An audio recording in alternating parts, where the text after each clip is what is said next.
Deku was a god of destruction, part 1. This is a remake of one of my original series, What If Deku Was a God of Destruction, and currently my most viewed What If series on this channel. And if you haven't watched it, I suggest you go watch it. Now, getting into the What If. Starting on Beerus's planet, we see Goku and Vegeta fighting Beerus. Now, they are sparring to see who will become the next God of Destruction, or if Beerus will stay the God of Destruction. Now, Goku and Vegeta end up being given the Potara earrings as they put them on and fuse into Vegito. It's either Vegito or Gogeta, I don't know, I think it's Vegito. But after this, Vegito defeats Beerus as they are crowned the new God of Destruction. And since they are a god now, the Potara earrings become permanent on them as they are a permanent fusion. They allow Beerus to stay on the planet, and over the next 1,000 years, they grew lonely. Vegito grew lonely and wanted somebody in his life. This is where he went to Earth, where he used to reside. He ended up meeting Inko Midoriya. Now, after this, she explained what happened to the world while the supposed martial arts masters were gone for over 1,000 years. Quirks developed, and now the Earth wasn't the same as it used to be. Now, after this, they ended up getting into a relationship and have a kid. Vegito was scared of what could happen to the kid if Zeno found out, so he sealed his power away as he went back to his planet, telling Inko that he will return soon.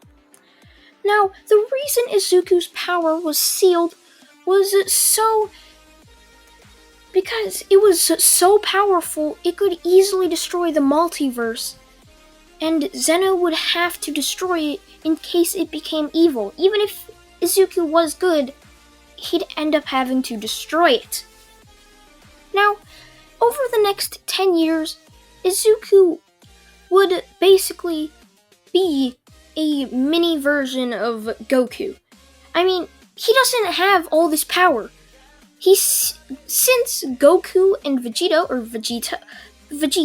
sealed Izuku's power away, he starts at the beginning just like Goku and Vegeta did. He's basically a brand new person. He'd have to unlock his power just like how Saiyans would have to unlock Super Saiyan. So Izuku would have to slowly over time gain his power back through training, instead of starting all at once, which could have killed him.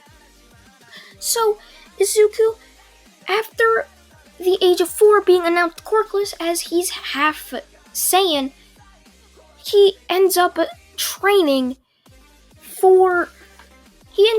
to become the number 1 hero. He's much more determined and always likes a fight. So whenever Bakugo would try to hurt him, he'd always get into a fight, as each time he'd come out of the fight stronger because of Zenkai boosts.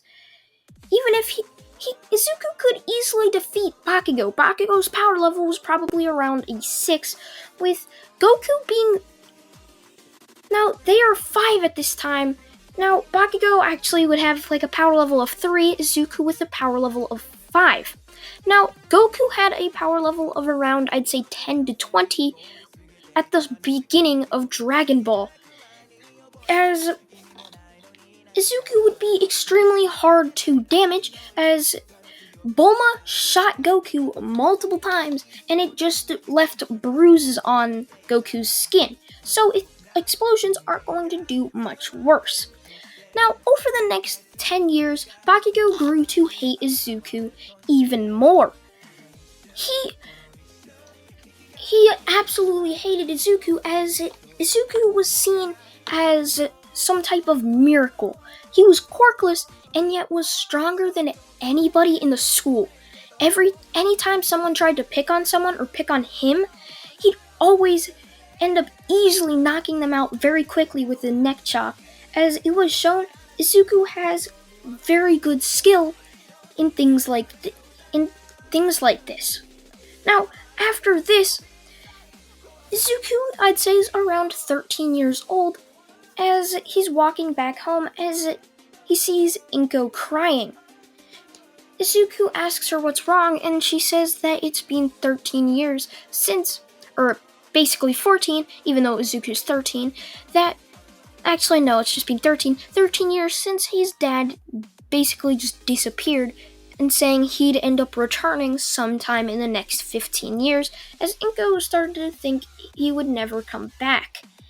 Now, Izuku was wondering what was happening as somebody appeared in front of Izuku. This would be Master Roshi as a spirit. Remember that fortune teller Baba is Master Roshi's sister, so she granted a wish for him to be alive for one day. As he told Izuku that they have 24 hours to try and get him to a big enough power level for him to pass the entrance exam. Now, power levels right now, Bakugo would probably be at a 10 to 20, Izuku at around a 40.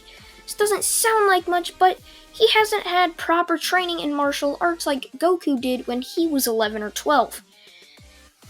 Now, after this, Izuku ends up being trained by Master Roshi in a time chamber hidden in the mountains that they had to hike to in order to get the full experience out of the 24 hours.